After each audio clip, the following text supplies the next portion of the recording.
a few things about defect. Remember that as a tester, we analyze requirement document, right? And then from there we write our test cases. Is that correct? Yes. So we read each articles in the requirement document and then we understand it, and from there, according to the requirement, we write our test cases. When we write our test cases, can we write test cases from our mind without following the, like, we cannot create things from our mind. It will have to be what we are going to test. It will have to be from requirement document. If the requirement is not clear, you will have to consult with business or developers. Okay, what is expectation there, and based on that you will be writing your test cases. We do not write test cases out of our mind. We get the idea, okay, what the functionality is going to be in the application, and then based on that we write the test cases. Does it make sense? Now we write test cases, and then when the application is deployed in the test environment, after uh, the developers have developed, then what we do, we test the application according to the test cases those we have written, right? And during our testing, if we get any defect, let's say if something is not working as expected, then we report defect. Now first thing, what is defect or what is bug in software, right? So if a functionality is not working according to the expectation described in the requirement document, then we call it as a defect and we report defect in that situation. Does it make sense? What is defect? Okay, defect, if a functionality is not working according to the expectation or according to the requirement, then we call it a defect, and then we report defect. Okay, as a tester, our, like, when we test when we test, although in every situation we expect positive, in every situation we expect positive, okay, we do not expect uh you know things to be broken. We do not expect okay, accident. We do not expect people will get hurt, no. But in terms of application, when we test application, right, our goal is to find as much defect as possible. Although it is not positive, but our goal is to find as much defect as possible. It is positive in that sense, we do not want this defect to be go to production, right? So that is why we want to find as much defect as possible while we are testing. Does it make sense? So goal when we test according to the test cases, our goal is to find as much defect as possible. If it is there, we are not making defect again. So if it is there, our goal is to get as much defect as possible and to report as many defects as possible. And so that, what is the goal? So that none of the defects, right? None of the defect goes out of our notice, and out of our notice it goes to the production. Because if a defect we have, let's say we are not able to catch a defect during our testing and the application is in production and it is a problem, company is losing money for that, then our job will be impacted. Does it make sense? So all of the testers, the goal is our fruit is defect. The more defect we get, the better it is, so that we do not put the application in production with a defect.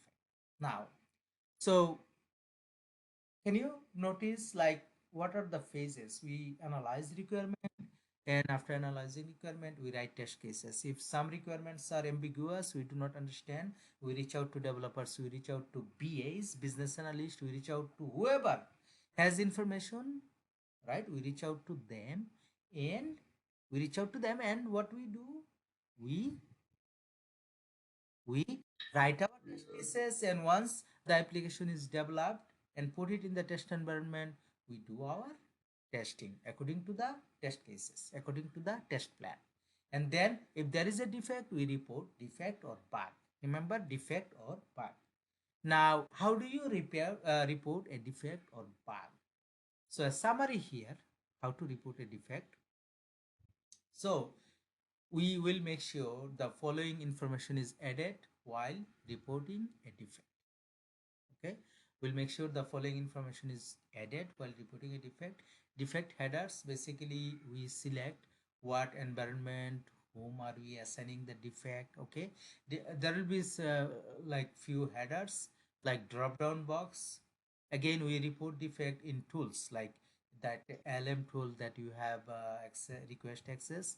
We can if the company is using LM, then we will be reporting defect using LM. And then what we do, there are few drop down in the beginning, right? We make sure that those drop down are properly selected. What we have in those drop down, we have like, okay, who like when you report a defect, you will be assigning it to a developer or to a BA so that they can analyze and fix it, right? So you make sure that you say, okay, is it in the test environment, pre-production environment, QA environment where you are reporting it? There will be drop down. You select particular option. Whom are we assigning the defect? Like who will be working on the defect? You assign that. What is the software release and defect priority and severity? Those select. You have to select those things in the defect header, and then summary. Okay, we include a line or two describing the summary of the defect. Let's say if login is not working, you put in the summary that login is not working. Okay, and then test data. If login is not working, then you have to give test data. What is the username and password that is not working? You put the test data, and then can you see there is a expected output. So you put test data, and then can you see expected output? Now, if login is to work, then after successful login, you're supposed to see a page. Okay, if login is successful, I'm supposed to see this page. You put a screenshot, and then if login is not working, then definitely it is showing error message, right? You put okay. Instead, it is showing error message that okay, server is down or the application is not working, right? So you put a screenshot of that, and can you see? You take a screenshot of the error message, you put it here. And then there is another step. Can you see how to recreate? So how to recreate, let's say if login is not working, then you have to say step by step how to recreate. Right? So let's say if login is not working, how to recreate? Step one will be, okay, open application, oh, okay, open browser, and navigate to, let's say www.xyz.com, right? And then click on login button. Actually, click on sign in. Click on sign in link, and then you will get input username,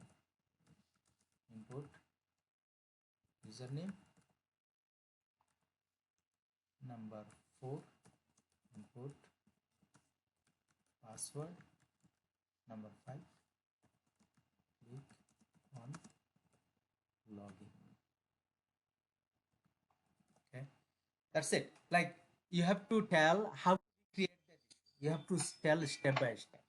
Now, what are the thing in a defect? Can you see? We'll make sure the following information is added while reporting a defect. Defect headers, right? You say, okay, what version of the application, what environment, who are you reporting this defect to, what is the release, what is defect priority and severity. These are normally defect headers. Those are drop down. Okay, you select, let's say if you click you will see like the developers, you will see the developers list of developers, you will see all of this option you select. Okay, and then summary, you say in a word or in a sentence or two what is the summary of the defect, and then test data, what will you require, right? Let's say that okay, if it is a banking application, let's say you are not able to, as a user you should be able to change address, but you are not able to change address, right? So in this case what will happen, you will have to again, to go there you will have to log in. So you provide the test data here, username and password, and then expected output. Okay, user should be able to test, user should be able to check, change their address. What is actual output? Okay, while changing address, right, let's say that uh, you are saving, but the saving when you are login next time, the save is not there, the previous data display. So what you say, actual output, um, you know, address change is not saving. Okay, and then you provide a screenshot if it is there, and then you say how to recreate. How to recreate will be, okay, open application and log into the application by putting user ID and password, and then click on customer service and click on change address, input the latest address and save it, and then log back and come back to the page, and uh, that's it. That will be the steps. So do you understand now what are the steps that you follow when you report a defect?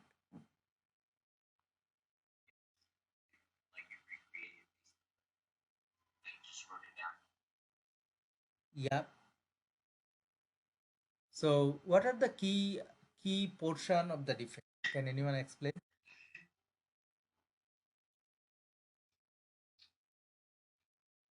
So the key portion of the defect Mhm. report or Right. So to report a defect, what are the key part that you will have to include? basically you have to include essentially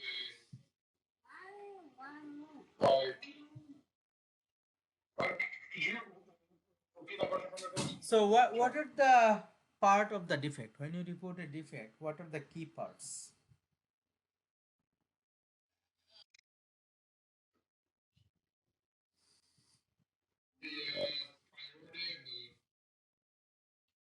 The priority and the clarity as well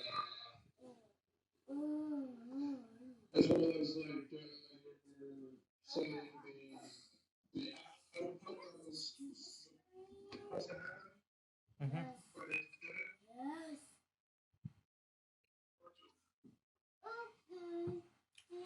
Okay, so the summary of the defects are, can you see the defect header? You'll have to include the defect header information. You'll have to include the summary of the defect, like you have to say in one or two sentence what is the summary of the defect. You have to give test data. You have to say what is the expected output, and then you have to say what is actual output. There is a screenshot, you provide a screenshot, and then say how to recreate the defect. That, Where the step of the okay, does it make sense? next. Okay. Now, let me see. Let me see. Let me see if I have a defect here. Sample defect.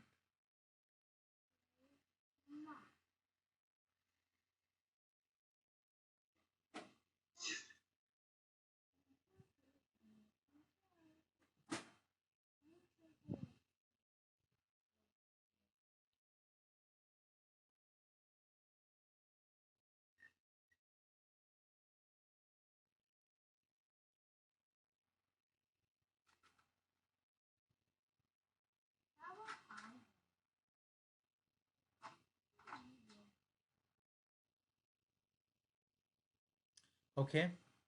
So first of all, let's say sample defect. You can say the headers will be, you will be selecting the headers. Put it in that way. You will be selecting the headers.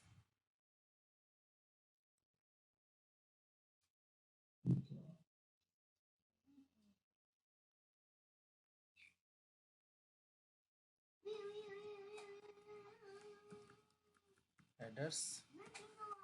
Summary. Gmail logo is not in appropriate place. For example, you put a summary, open browser, right? Address bar, navigate to Gmail, okay, gmail.com, press enter key, okay. And your expected result logo should be on the top left corner of the screen. For example, this is your expectation. Actual result logo appeared in the middle of the screen. Please find the following screenshot for more details. So let's say your expectation was this logo will be appeared to the requirement, the logo will be appeared in the left hand side of the screen, but it is appearing in the middle of the screen. is how you report defect. And how to recreate, again, we have provided the steps here. Does it make sense? Yes. What is defect? It is pretty straightforward, right? Yeah. So for next week, will you be able to write a sample defect? Yes. So this will be a work, you write a sample defect. Okay. And do not forget to understand what is defects, priority and severity, keep a definition. Now, let's come back to another thing, positive and negative test cases. Okay. Now, positive login. Can you go through the steps and see what is positive login?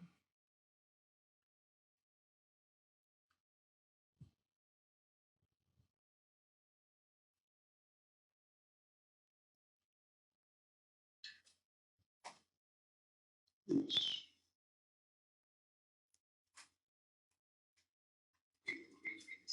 So here, let's say positive and negative testing, right? So let's say you have a login. Now, if you input a valid user ID and password, then you will be able to log in. Is that correct? Yes. So if you input an invalid user ID and password, what will happen? That would fall under error testing.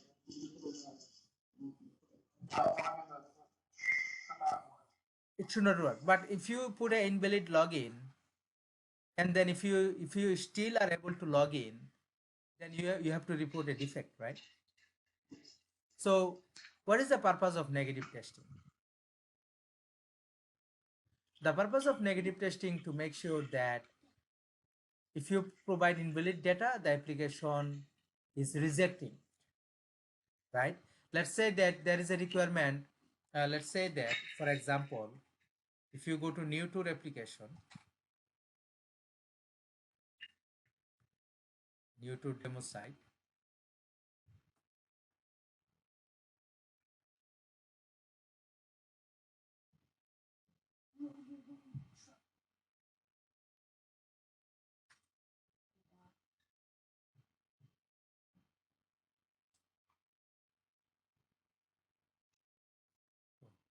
okay, this is not accessible from here, we have to access another way. So let's say that from Guru 99 we are accessing new tours demo. Now let's say that if you input user ID, let's say test user 1, and then if you input password, let's say tester. Now password, can you see it should be encrypted? When you any application, when you input password, it should be encrypted, right? Now for some reason, if the password is not coming encrypted, then you have to report a defect, right? So let's say that, yeah, this kind of, like, this is one kind of negative testing. Now if I put an invalid user and if I submit login, and if I am able to log in, then you have to report a defect, right? And then another example of negative testing, could be, let's say when you register user, some site will say that the requirement for the password is 16 digit with a number with a special character, right? Now if you the negative testing here will be, you try with something less than 16 digit, right? It should not take. Another criteria will be, you try something with 16 digit but do not put number, and then you try something with 16 digit, do not put a special character.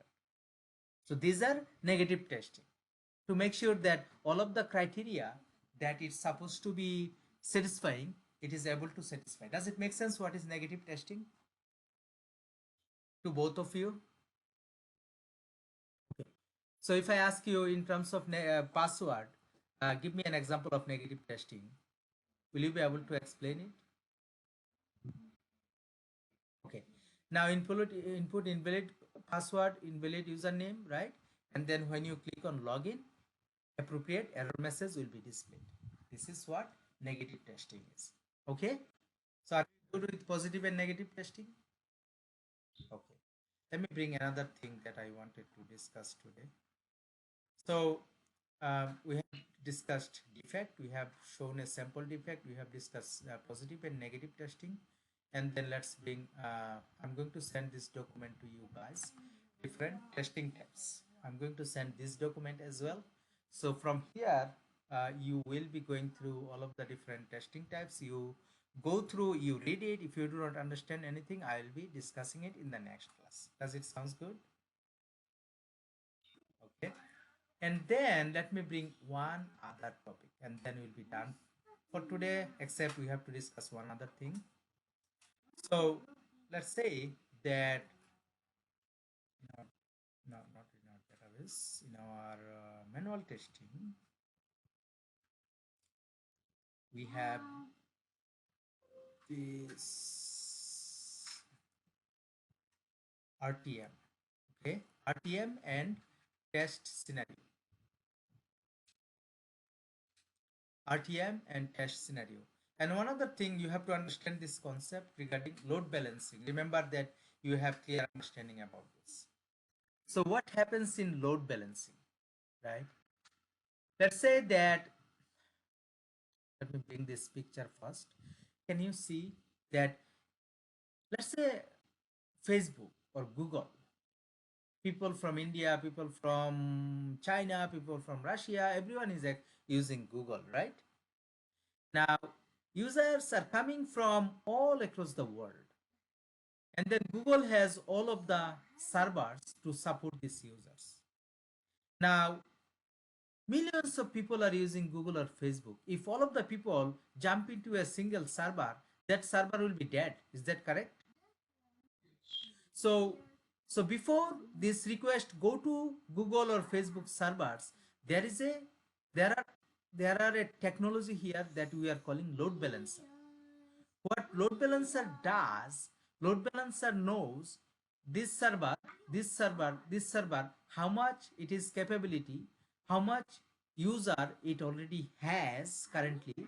So it balance the load so that, say that, you know, it, it, it will balance the load so that every load, every server get balance load, because the more load a server will get, the lesser performance it will show.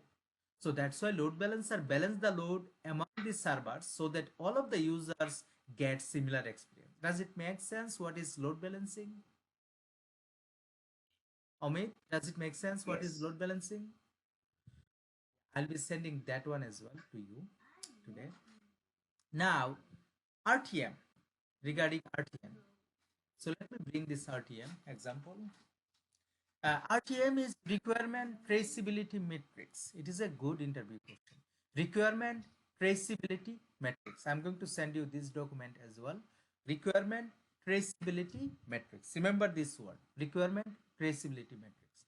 Let's say that you have 20 requirements, right? You have to write test cases to cover all of these 20 requirements. Is that true? Yes.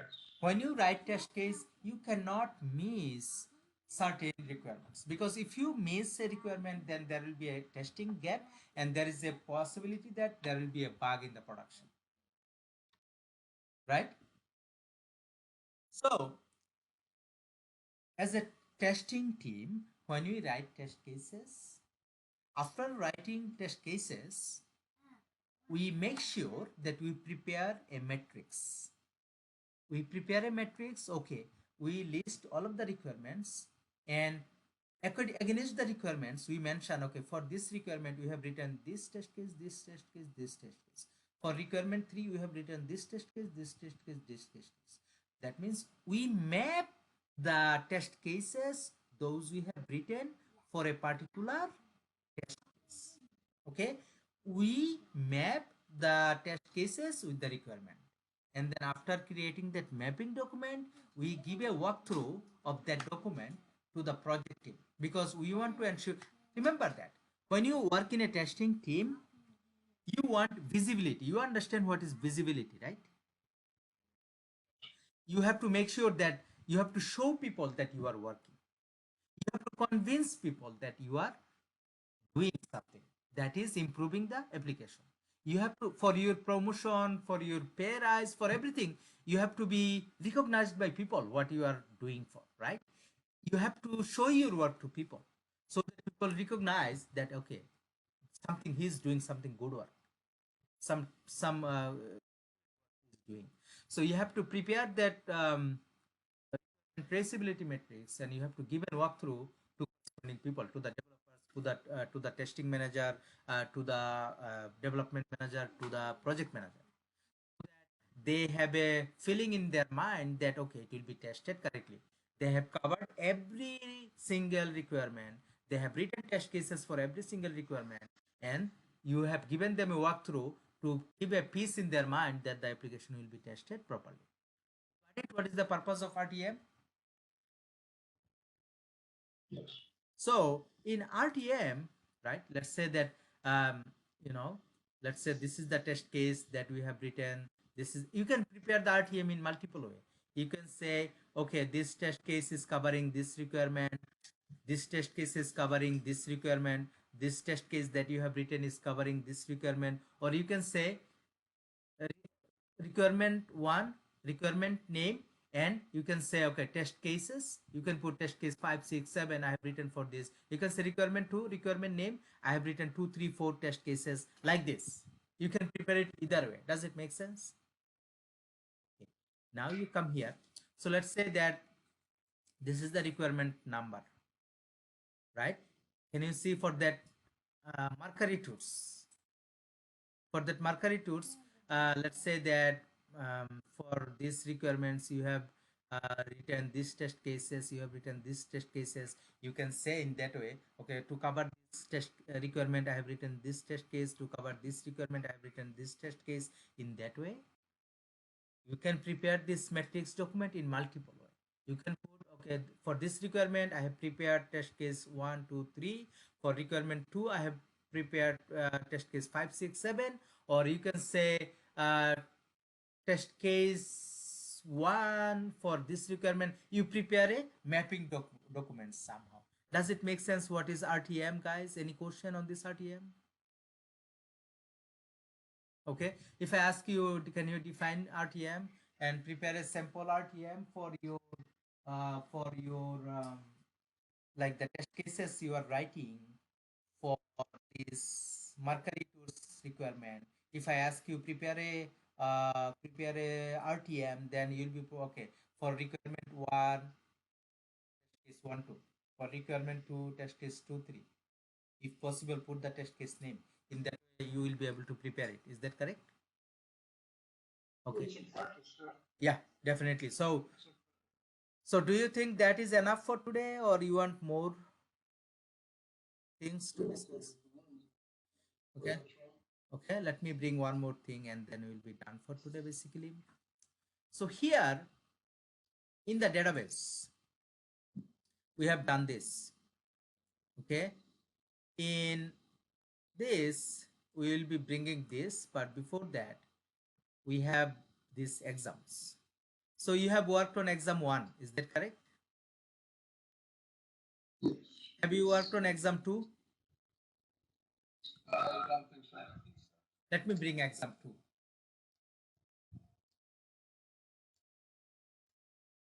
So exam 2, USCIS employer, then university, right? So you have few queries that you will have to write. Exam 2, number 1, and then we have exam 3.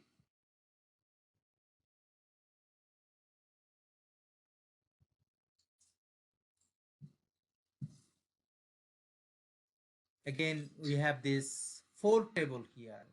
From this 4 table, you have to write these queries. Similar way. Do you think I can give you these 2 exam for this week? Yes. So these exams, and then on top of that, the manual testing, test plan, test cases, and the other 3 or 4 documents that I have discussed, that will be your target for next week. I'll be sending all of this document. Let me quickly check your, how about your timesheet? Are you filling information in the timesheet?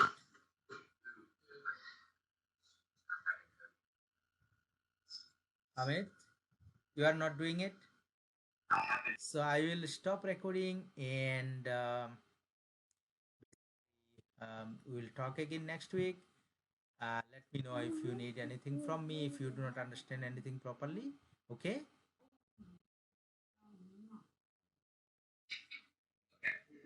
All right. Bye bye. Stay safe and we'll talk again. Bye.